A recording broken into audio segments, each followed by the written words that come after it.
I am naked in a milky saltwater bath, speaking as Venus. My name is Danica, it means morning star. So does Lucifer. Astaroth answers to me. A little preamble while I dunk myself again.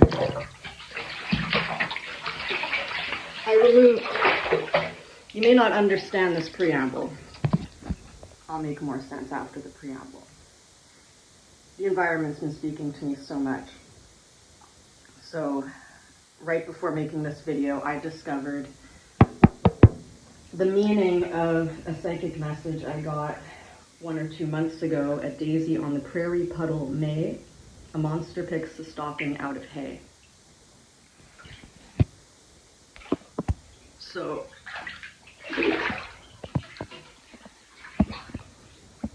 I'm not going to tell you what that meant for me. I cracked that code. If you're a woman who knows the old mothers of Iray, follow the signs because it is May. And it may be a different code for you. The old mothers of Iray, the Iray has to do with Mary Jane and also Mother Mary. Before I got naked and into this bath to be Venus and talk about Astaroth, I was wearing red. That is the Roth in Astaroth. Roth means red. And I had pink pants on. And pink is the color of unbelievable, amazing success. The type of spirit's telling me that where pigs actually fly. Pigs flying came out of my throat. I removed a flying pig. That was also reflected in another reader. Oh my God, like the messages are so in sync. Okay, so Astaroth wants to be freed. A lot of people have been suffering GID.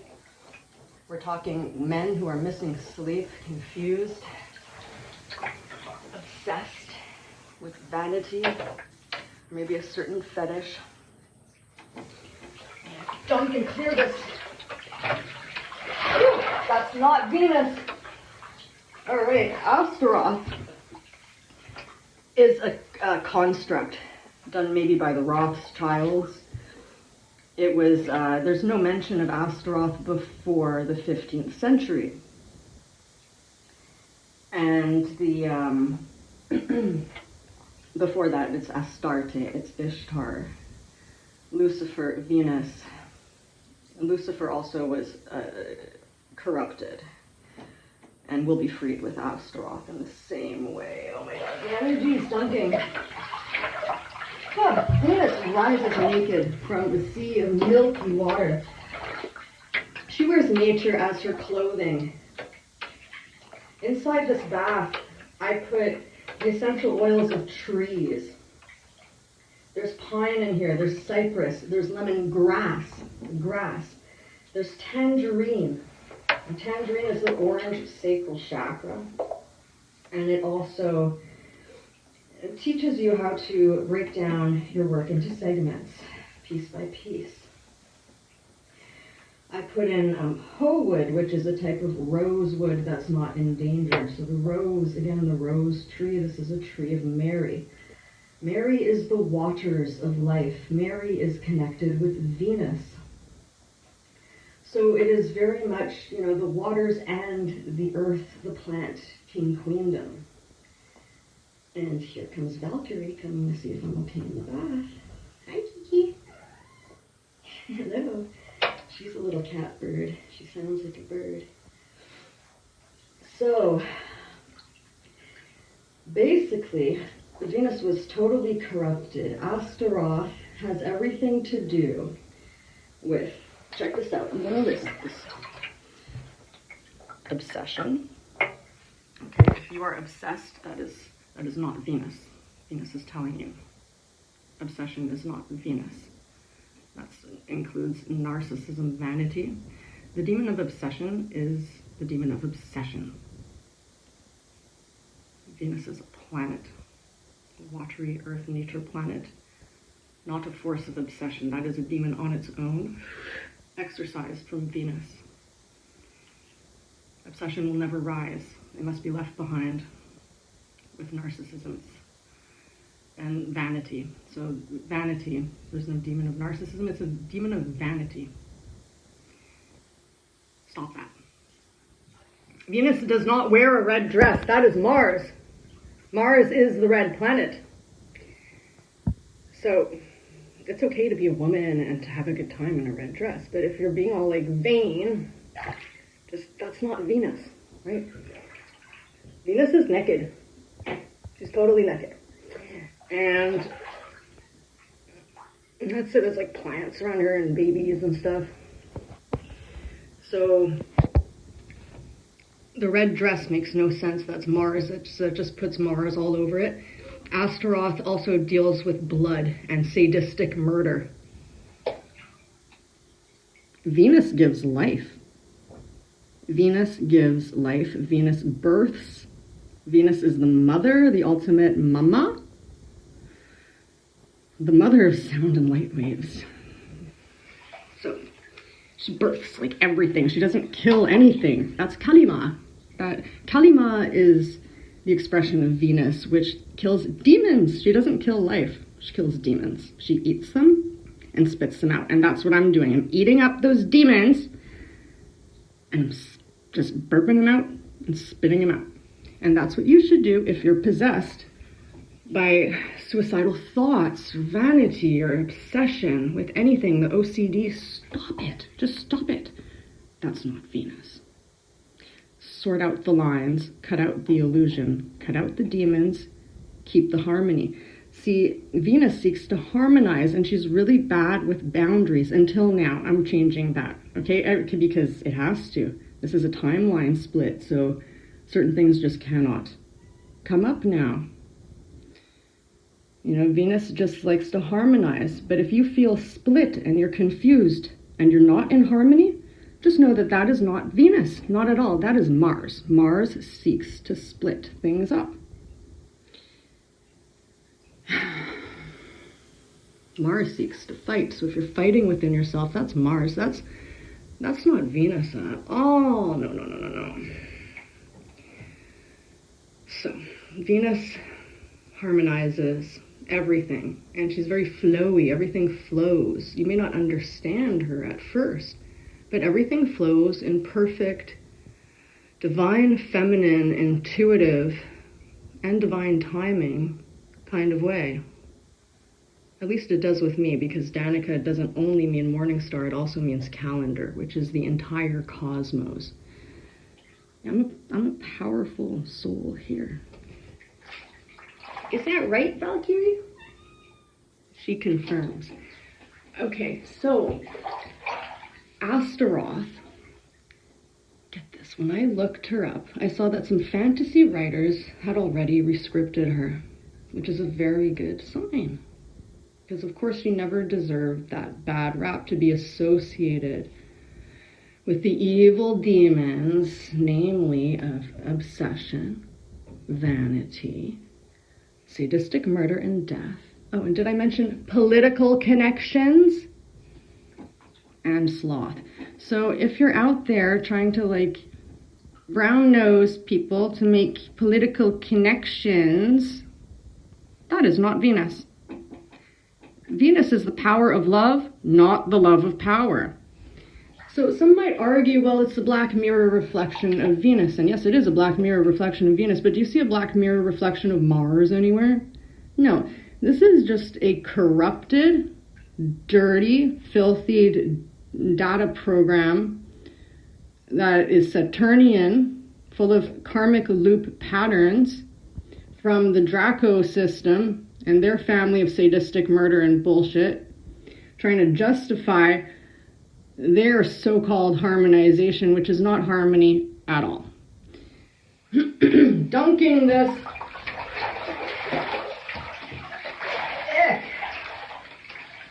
Purify, baptize yourself in the waters, the Christus waters of Mary. See Venus as Mary, Mother Mary.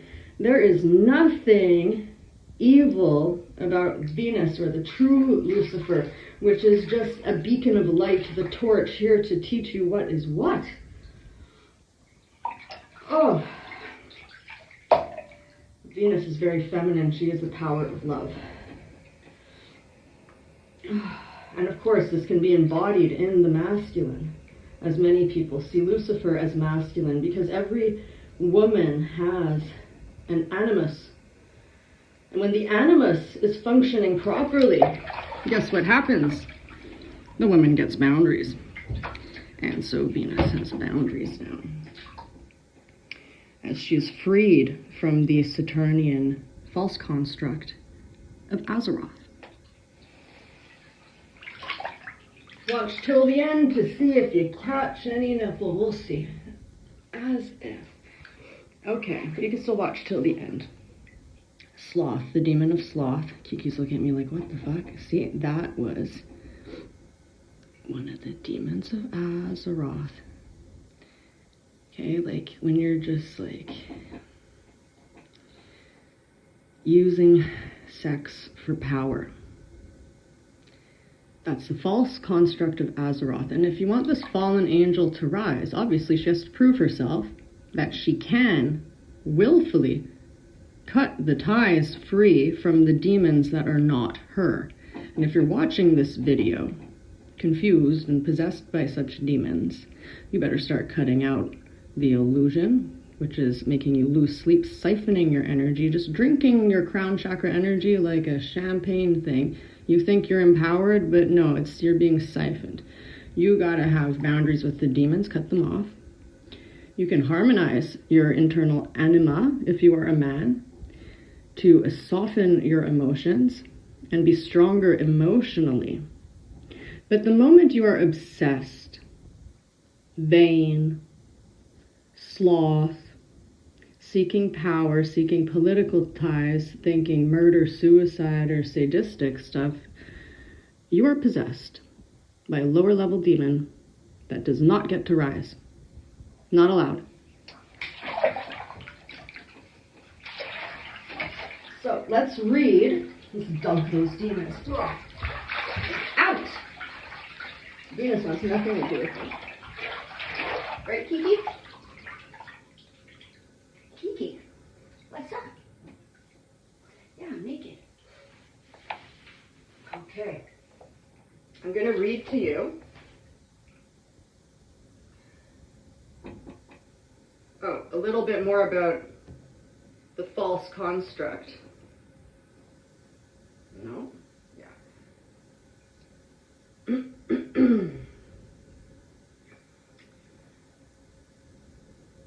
You can seduce men through laziness and vanity.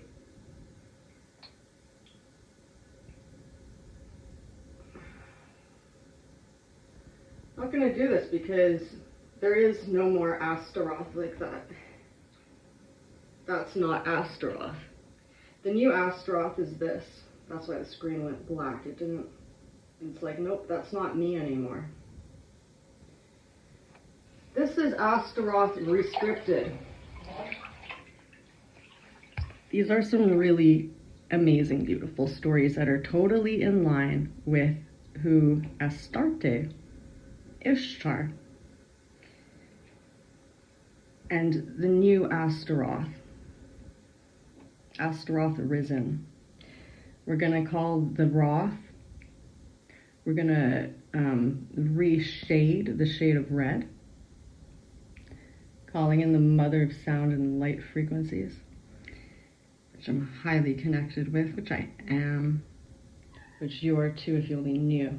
So, the shade of red, that is the Roth in Astaroth, I declare, is the red dress of the final alchemical color,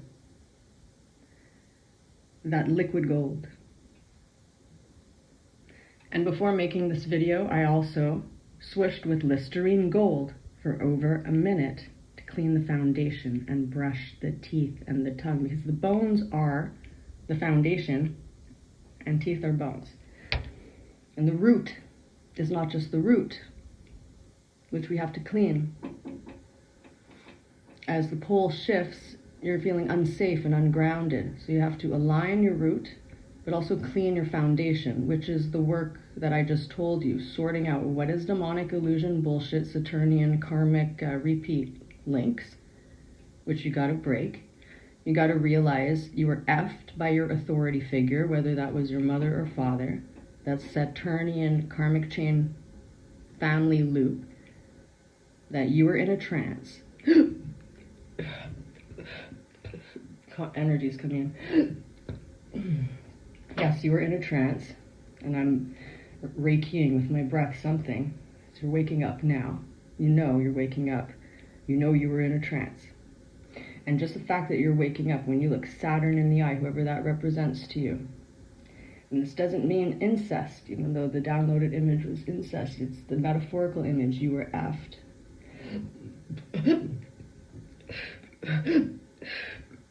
Some people, it might have been real incest. And so you have to accept you were effed. You were effed by your karmic family pattern, and now it's broken just by you witnessing and accepting. When you accept the data gets crunched. The chain gets broken out of the family trance. Wow, this energy. See, that was an exorcism, one of those burps. So the data gets crunched. Where was I? Wow, I took my breath away. And you're free. You're free right away. Like, so Saturn, that aspect of Saturn who eats his children, that narcissist, false authority parent, Saturn's out of service. Those rings are broken. And I'm activating within myself so many rings of destiny. You should look in Gene Keys, if you haven't already, to find your rings, your codon rings, and like start activating your body when you're free of the demons. Because if you do this with the demons, they're just going to siphon your energy. You do not want to play with demons. Don't call them. Don't deal with that stuff. They're not fun to have around. They're annoying. Like, call in only. This is what I was saying. Yeah. So basically, going back to the Limerent Tarzan too. This is still preamble before the Astaroth re-scripted. Limerent Tarzan. I'm exercising. Somebody. Okay. So basically, you have a line. You have the line where you are living in. I'm gonna dunk that under the salt water. You have a line of illusion, okay, that you're swinging on your whole life. You have some line of illusionary love. This is not everybody. These are the people who are suffering always with love because they never had the love and attention validation from the authority figure parent, all right? If it doesn't resonate, it doesn't resonate. This is what other people are going through. Limerence, people. The word limerence means crush, having that dreamy crush that's super romantic. Like, you're full of love, right? People who associate with Venus, you're full of love, and so you extend your love everywhere. And it hurts when it isn't received, when and where you want it to be received. So naturally, it's like you put out these lines and you start fantasizing about whoever your crush is. And you're living in a fantasy land of love, and that's illusion, and it has to break. Because you're swinging like Tarzan from one line to the other of illusion, illusion, illusion. And are you really Tarzan? No. Are you looking for a Jane? No. You're looking for marriage if you're that kind of love, romance person with so much love in you. You want your union. The only kind of Jane you want is Mary. That's Mary, marriage, Mother Mary, Mary Jane. Some weed and ritual purposes. That's the Irae, mothers of Irae. Mary. Wonderful. Yes, Kiki. So before my bath gets cold, I'm going to read Astaroth Rescripted. This is from a site called Snargle, Snargl.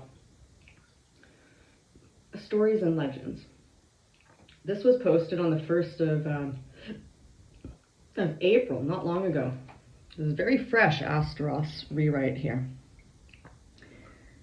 And if everybody here watching accepts this illusion and does the work, this should create a tidal wave ripple effect to actually tumble the power structure in politics and the elite, because they're worshipping a false construct of Lucifer. So when that, when Lucifer is gone out of that false construct, all they're left with is demons. And even them are gonna have to break out of their own illusion, because this information just goes everywhere. As soon as it's out, it's out. So this is the true Astaroth's rescript, red meaning the final color of the alchemical, and not Mars. Right, Kiki? Okay, Astaroth's embrace. Far away in the ethereal realm, where light danced like silken threads, Astaroth, the angel of transformation, woo, transformation is alchemy, watched over the mortal world. Unlike his brethren, whose duties often leaned towards judgment and protection, Astaroth felt a deep yearning to understand the nuances of love and desire. He longed to experience the ultimate connection that bridged heaven and earth. In a quaint village nestled between emerald hills and a shimmering lake, a young woman named Elara dreamed of a home filled with love. She was a weaver, crafting tapestries that told stories of hope and joy. However, her heart felt incomplete, longing for a partner to share her dreams. The villagers spoke of a celestial spirit who could grant wishes, but Elara dismissed such tales as mere folklore.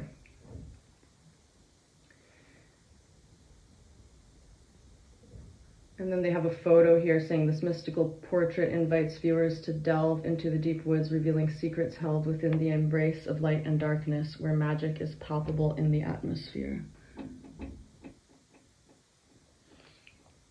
One fateful evening, as twilight draped the sky in hues of purple and gold, Astaroth descended to the village in a shimmering guise, appearing as a traveler seeking solace.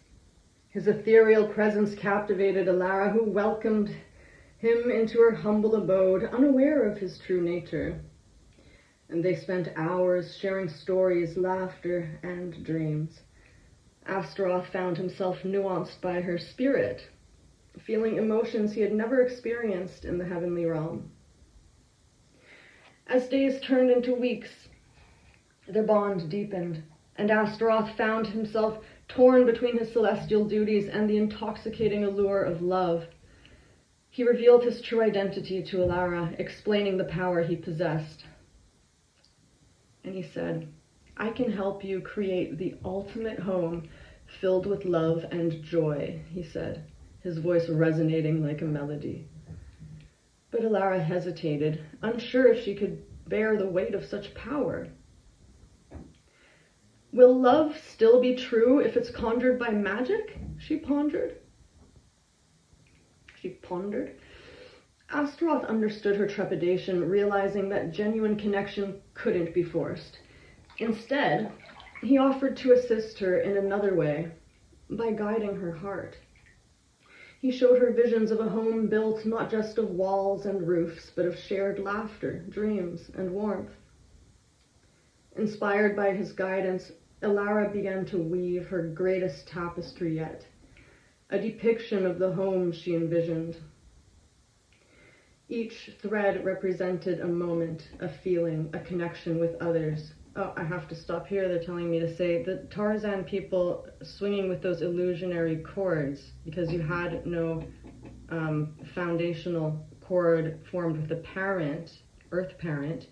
It is imperative, like mission critical. You need to create a cord connecting with the center of the Earth to the sun, which is a portal to your home planet, cosmic starseed family base or sky family, oversoul source. That is your thread, your unbreakable thread to your soul. Stop seeking illusionary love and find the love that is permanent and way higher, way more powerful, because that's all your love that you're putting out. So you gotta find your fountain that you play in for yourself. And here a point is coming up just on the side of my left breast, the rib. So if you go in your pec or breast on the left perimeter, there may be a block, there may be a door you can open there to open your heart further. The cosmic heart is opening. The nervous system is like a pathway. We're all connected, kind of like mycelium, the way mushrooms connect under the earth. And on this new earth, we are forming the new earth under our feet as we go. So you want to keep your connective tissue clear, your nervous system, and those spots, those blocks there go right into the pain. The only way out is through. So you process the data, you process the pain, you say, give it to me, show me, and you make your light stronger than the pain, and that way it gets transmuted. So following lines, I'm going to just work on this. It's kind of like you got to separate your ribs. Say, this is like lower armpit level, but more medial. Really get deep in there. Make space. Maybe lie upside down on the couch so you're opening your chest, and do like a relaxed yin kind of relaxation thing. Everybody's hunched too much on their phones. So I'm actually going to dump this and continue reading.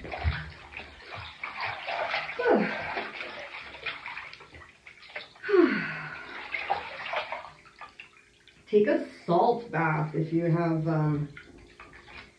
demons. Seriously, just salt them out. Throw out your white sage. White sage opens portals. If you don't know what you're doing, throw it out. There's too many Satanists who are selling white sage is another thing. If you look at the sellers on Amazon, it's pretty creepy. So like a lot of white sage is just like cursed. I don't want to scare you if you're not having problems with your white sage. Maybe you have a good source. But if you're using white sage, call only of the Most High, your ancestors, and don't leave it burning outside. I once attracted a burglar like that. So, yeah, that's better. Some of you still have a lot of heart excavation, crying, clearing to do. Maybe me too. Everybody, I think, to make more room for the cosmic heart. Okay, so will love still be true if it's conjured by magic? We read that. Okay. So inspired by her guidance, Elara began to weave her greatest tapestry yet, a depiction of the home she envisioned. Each thread represented a moment of feeling a connection with others. As she worked, she felt Astaroth's presence beside her, and their spirits intertwined, fueling her creativity. The villagers, drawn by the vibrancy of her art, began to gather, sharing their own dreams and stories. And here there's another photo embodying grace and ethereal beauty. Remiel enchants in her flowing gown with angel wings and a halo. You know Remiel? Kiki? I think Kiki is friends with Remiel. I'll have to research Remiel after R-E-M-I-E-L. Yeah, Kiki likes Remiel. So the soft light envelops her, embracing her serene demeanor and capturing the essence of serenity, purity, and divine presence flowing through her.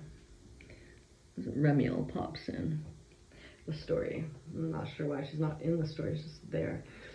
All right, Remiel's with us. So together they transformed the village into a sanctuary of hope and love. Each home became a canvas, filled with laughter and shared moments.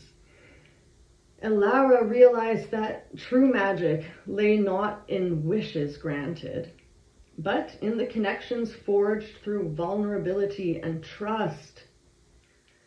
Astaroth watched with a full heart, knowing that his role was to inspire rather than intervene.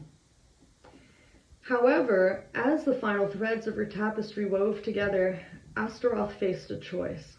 He could remain with Elara, bound to the mortal realm, or return to the heavens where he belonged.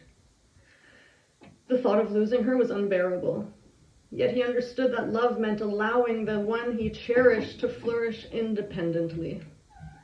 Right, Kiki? I know. On the eve of the tapestry's unveiling, Astaroth revealed his decision to Alara. Tears shimmered in her eyes as she grasped the depth of his sacrifice. "You've taught me more than magic ever could," she whispered, her heart aching yet grateful. "Love is about letting go, isn't it?" And here there's a photo. With a sword and shield in hand, this angel stands as a guardian amidst the natural world, where the stillness of the cave echoes the strength of his resolve.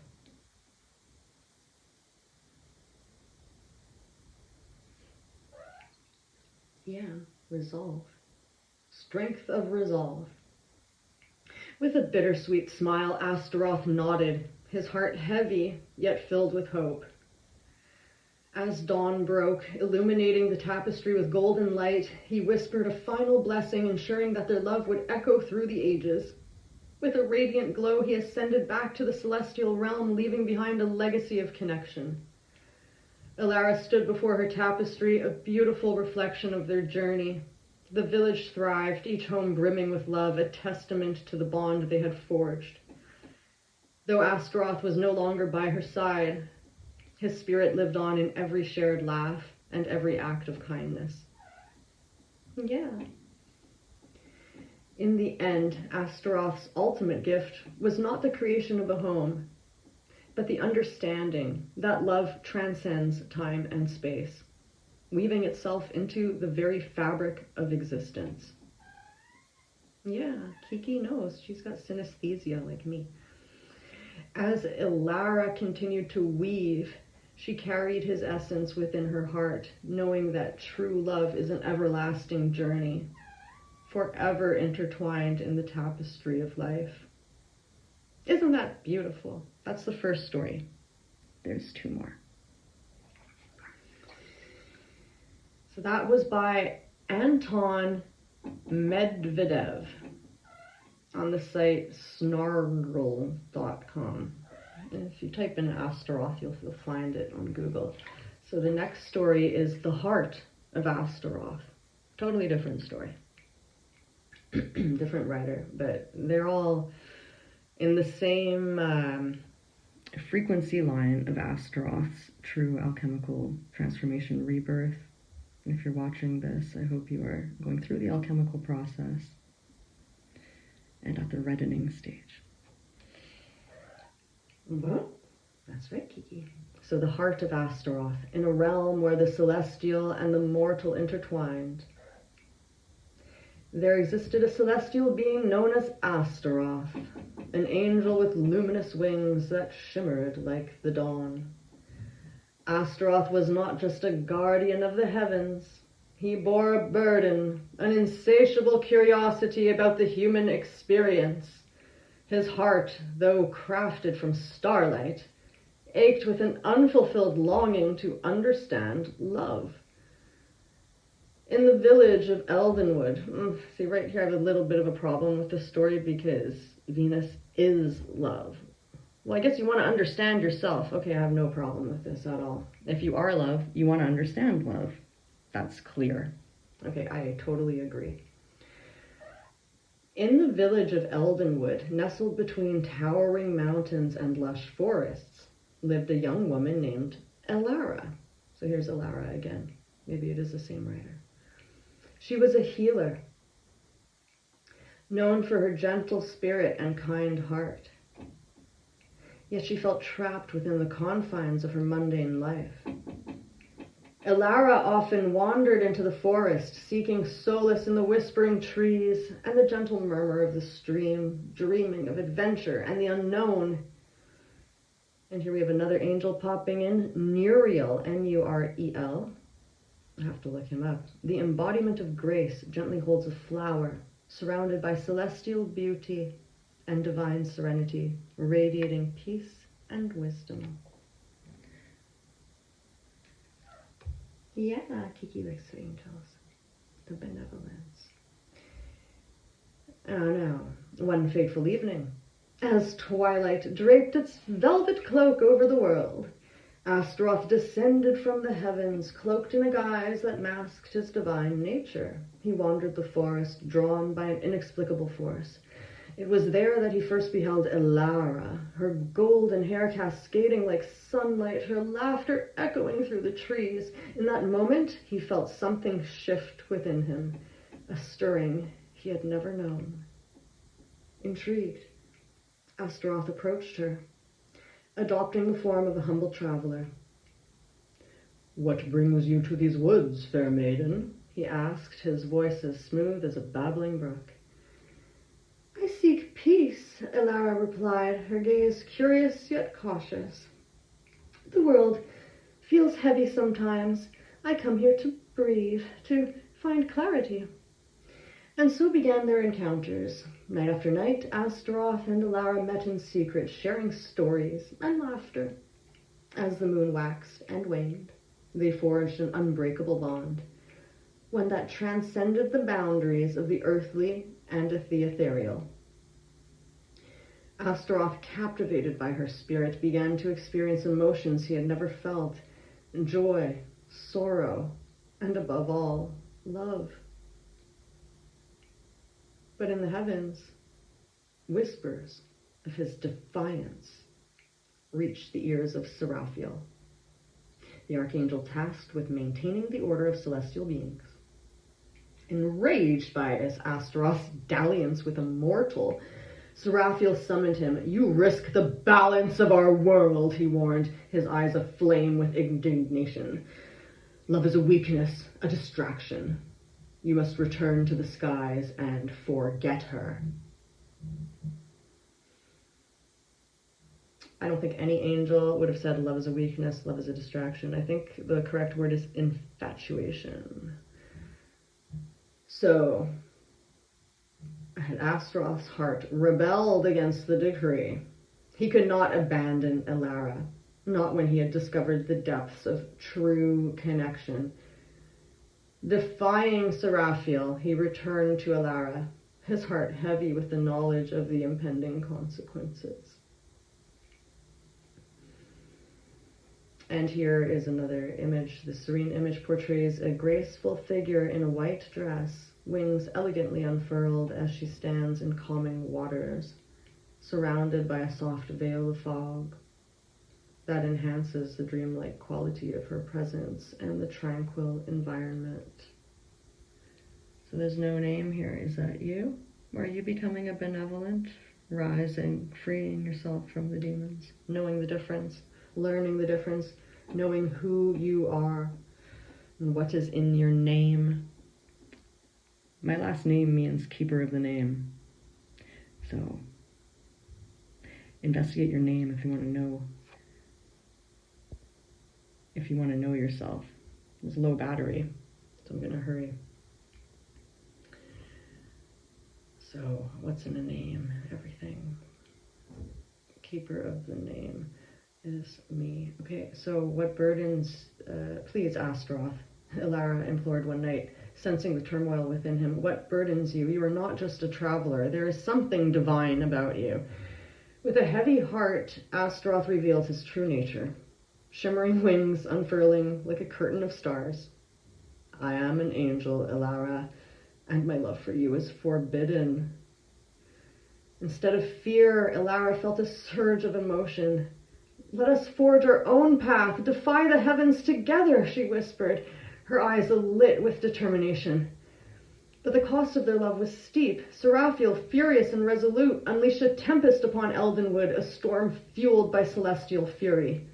Astaroth, torn between his duty and his love, gathered Elara in his arms, his wings enveloping her in a cocoon of light. "I will protect you no matter the price," he vowed. As the storm raged, Astaroth called upon the power of love, weaving a barrier of light that shielded them from the tempest.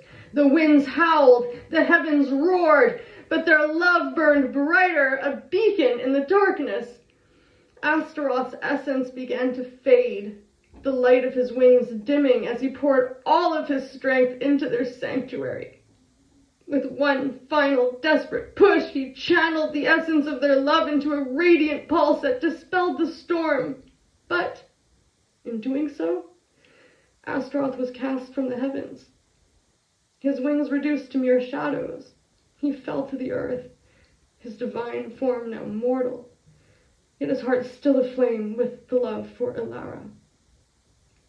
In the dark, enigmatic cave, Sariel stands ready for battle, his sword and shield a testament to his strength and unyielding courage. There's Sariel who popped in. In the aftermath of the storm, the village was saved, but Astaroth lay unconscious at the forest's edge. Elara, heartbroken yet determined, tended to him day and night, nurturing his spirit back to life. And as he awakened, Astaroth not only felt the warmth of Elara's love, but the realization that true strength lies in vulnerability, in the courage to love despite the odds. Together they built a life in Elvenwood, a sanctuary of their own. Astaroth learned the ways of the earth, and Elara discovered the power of belief and magic within.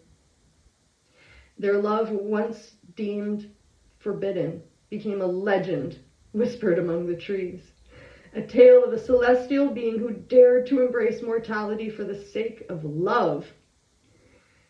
In time, Astaroth's essence began to glow anew, not as an angel, but as a man who had known both heaven and earth. Their love became a bridge, a testament to the strength found in unity. And in every sunset, when the sky blazed with hues of crimson and gold, they would stand together, hand in hand, knowing that their love had forged a new destiny, one where the heart of Astaroth would forever resonate in the stars above. And the author of this one is Anna, and Anna is one of my own guardian angels, Haniel. Haniel is the angel of who clears out deception. That's my main angel, and anyone named Anna seems to protect me or be my friend or learn. So, crimson and gold. That's red and gold. Again, another sign with the alchemy here in the golden dimension, the golden era, age of Aquarius, and the red not being Mars, but the red being the alchemy, just the alchemy, not the red of spilled blood, not the red of the Rothschilds, not the red of Mars, but the red of alchemy, transformation, unity. So this could be a story of anima and animus coming together, and this is the strengthening of the frequencies rising.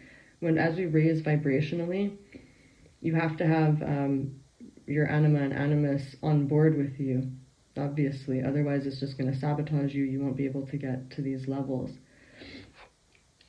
So just know if you're thinking of cutting your body in any way or separating, that's Martian. That is not divine feminine. That is not part of the divine feminine rising. Harmonizing is. You were born perfectly. Okay? God, your true self is perfect. God doesn't make mistakes. Your true self is beautiful.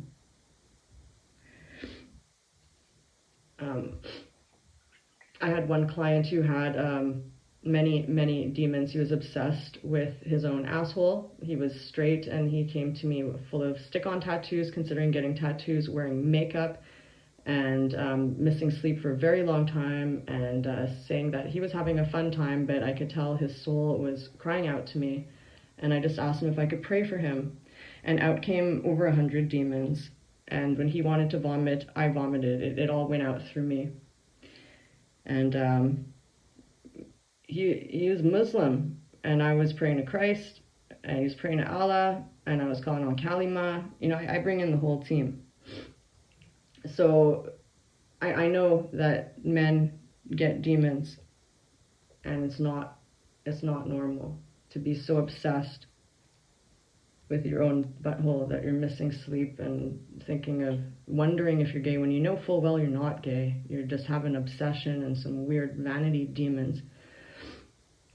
That was an asshole obsessed demon of obsession. So there's little fetishes, and each fetish that you're obsessed with has its own demon. I've seen this stuff, okay? I'm an exorcist. I don't want to be an exorcist. Just, they keep coming to me to be cleared. So the last one, if there's enough time on my battery to not get cut off. If it cuts off, I'll make a part 2 with this last story. I think there's only one more story. These stories are good, right?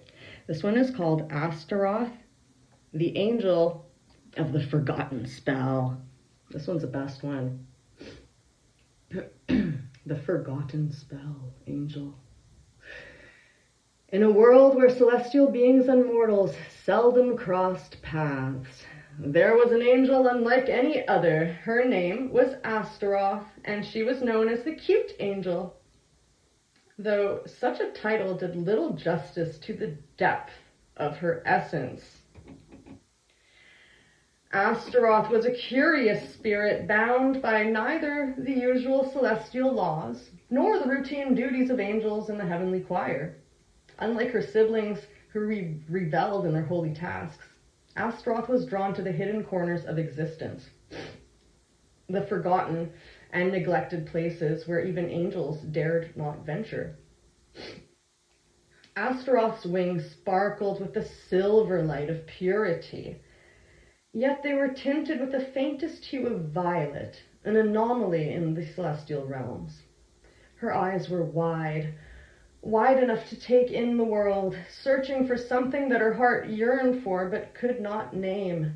She was playful like a child, yet deep within her soul lay an untold power, a power that no one fully understood, not even Astaroth herself.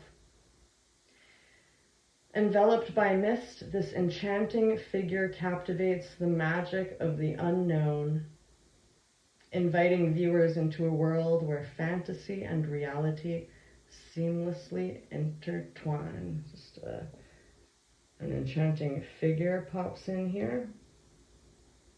Some AI-generated photo. No name. One evening, as twilight bled into the heavens, Astaroth heard a faint whisper, a whisper that didn't belong to any being of the realms.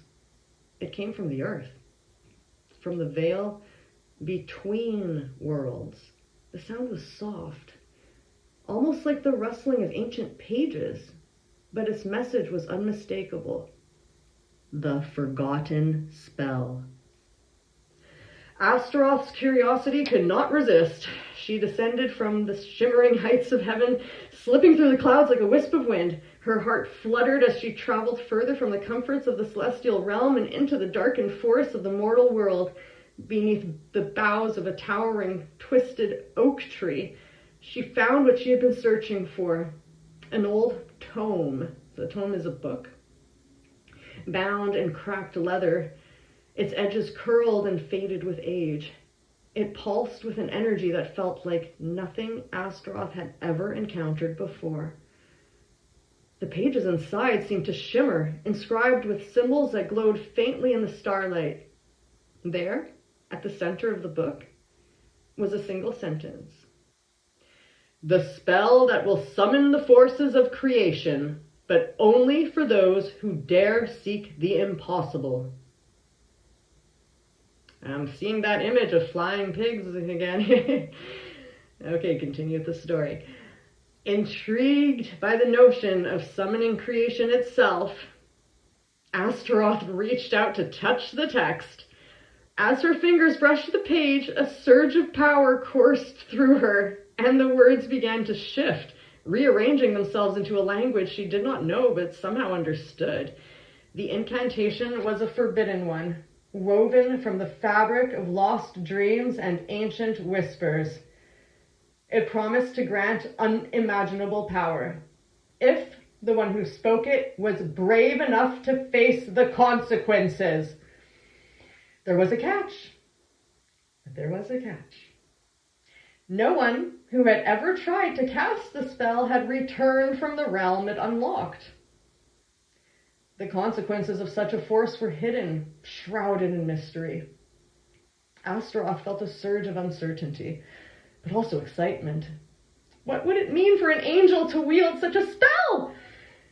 Right, Kiki? Right. Valkyrie's an angel. She's a catbird angel. Okay. As if in answer to her question, a dark figure emerged from the shadows of the oak. Oh, that's that photo that we just showed before. Now, where was I? It was a creature of immense size, cloaked in mist and shadow. Its eyes burned with unholy fire, but its voice was soft, like the rustling wind through dead leaves. "You have found the spell, little angel," the creature said. "But do you truly understand what you seek? The power you will wield is not of heaven, nor of earth. It is the power of creation. But it comes with a price." Astaroth felt her wings flutter, but she stood her ground. "I seek to understand. I seek to know what lies beyond the confines of what we know." The figure smiled, and the air around it shimmered with an ancient, cold energy. "Then be warned. The spell is cast. Once the spell is cast, there is no turning back. Creation will respond, but so will destruction. It is a balance that cannot be undone." And here we have another photo. Even amid a downpour, Michael stands undaunted, a symbol of divine grace. Her halo, he looks like a man, his halo, shining bright amidst the dark clouds, reminding us of the light we can find in life's storms. This is reminding us Archangel Michael is always there to protect you.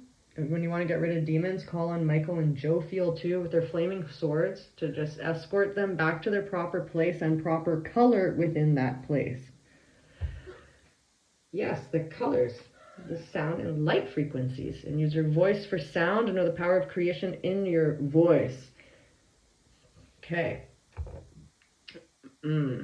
Astaroth hesitated, but the whisper of the spell beckoned to her. Her desire to uncover the truth and harness the unknown was too great. She spoke the incantation aloud.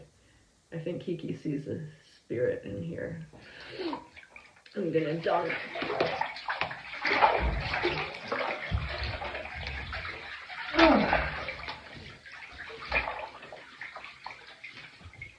Okay. Baptize in the milky salt waters of the sea. So her desire to uncover the truth and harness the unknown was too great. She spoke the incantation aloud, and the world around her began to tremble. In that moment, the earth split open, revealing a vast, swirling vortex of light and shadow. The wind howled, woo, and the stars in the sky blinked out one by one. The very fabric of existence seemed to ripple, as if it were being torn apart and rewoven. Astaroth stood at the center of the vortex, feeling both the incredible force of creation and the weight of destruction pressing against her.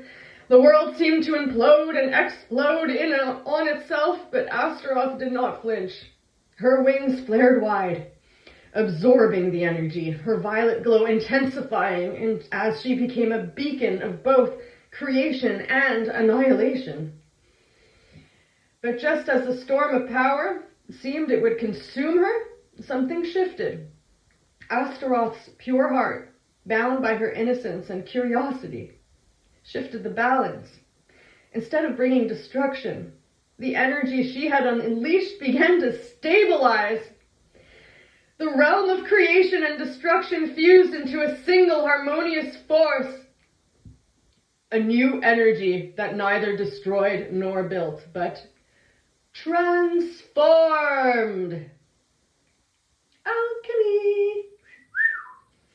With the final flare of violet light, Astaroth stood, her wings fully unfurled, the tome in her hand now blank, its power spent.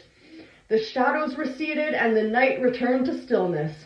The dark figure appeared once more, this time smiling warmly. "You have done it, angel. You have found the balance." Astaroth looked at the creature, her eyes wide in awe. But at what price? What of the cost? The creature's form began to fade. The price was never yours to pay, little angel. The true cost was never the power itself, but the understanding of what you seek. You have found it. You have found the balance between creation and destruction, between life and death. That is the greatest magic of all. With that, the creature vanished into the shadows, leaving Astaroth standing beneath the ancient oak, the night calm once more. And now we have this guy popping in. Amidst the landscape ablaze with fire, his fierce figure commands attention atop a hill, blending strength with a mesmerizing cosmic panorama, capturing the essence of power and grandeur. And so, the cute angel Astaroth returned to the heavens. She had ventured beyond the boundaries of what was known and had come back with a power greater than any celestial being had ever held. I know you're worried about me, the bathwater's getting cold, but I'll be out soon. Quiet, Kiki, and finish the story. So, okay, talk as much as you want, but I'm going to finish the story. So she had ventured beyond the boundaries of what was known and had come back with a power greater than any celestial being had ever held. But it was not the power of destruction or domination. It was the power to transform. See, alchemy is the greatest power. It's not birth or death, it's alchemy. Energy is neither created nor destroyed, so, if you can't see transformation as being constant, like that's just the flow of Venus, well, you gotta open those eyes to see. 10% bat, let's see if we can finish the last two paragraphs. So true magic is not about control, but balance. It was a power to transform, to change the very fabric of reality, and to understand that true magic was not about control, but balance. So stop controlling, don't control, don't control, don't control. Stop it. Stop with the control. Just balance. Like Libra, Venus.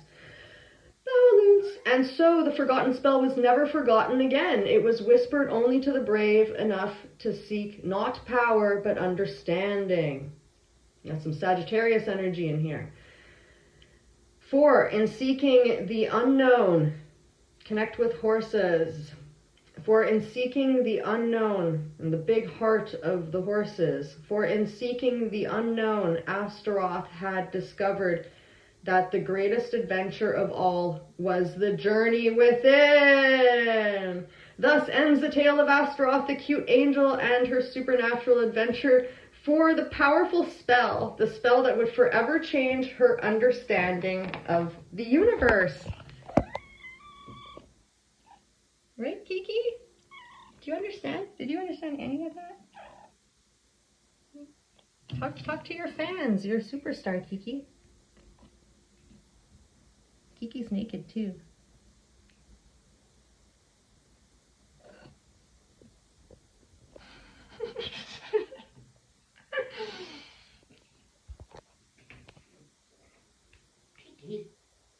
Hi. So, Venus doesn't wear a red dress, and except the alchemical dress. And when she wants to, but really, like, stop mixing up Mars with Venus is the message. And those karmic rings of Saturn, what happened to them, Kiki? They're busted, right? Yeah, Saturn's out of service. Saturn's totally out of service with those karmic family chain illusions. Those who have not woken up are getting left behind in the old timeline. The timeline split's real.